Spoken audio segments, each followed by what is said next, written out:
చూడండి, ఇది కొన్ని నిజమైన జీవిత సత్యాలని చెప్తుంది. ఆచారహీనుడు పతితుడైన వానితోనూ, ఎవరికైతే ధర్మం పట్ల, నీతి పట్ల ఆసక్తి లేదో, వాటిని ఉల్లంఘిస్తాడో వాడిని పతితుడు అంటారు. అటువంటి వానితో, లేదా మంచి చూపు లేని వానితో, మంచి చూపు అంటే ఇక్కడ నిజంగా కళ్ళు లేని వాడితో అని కాదు, దృష్టి కోణం బాగలేని వాడితో, చెడు దృష్టి ఉన్నవాడితో, చెడ్డ స్థలంలో ఉండు దుర్జనునితో.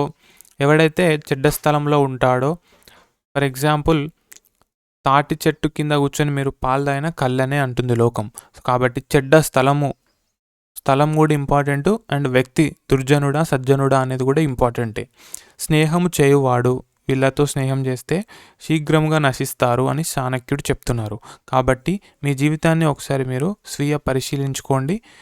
వీరిలో ఎవరైనా మీ జీవితంలో ఉంటే వారి నుంచి మీరు దూరం వెళ్ళిపోండి. ఈ వీడియోని మీ బంధుమిత్రులకి షేర్ చేసి వాళ్ళని కూడా ఎంకరేజ్ చేయండి.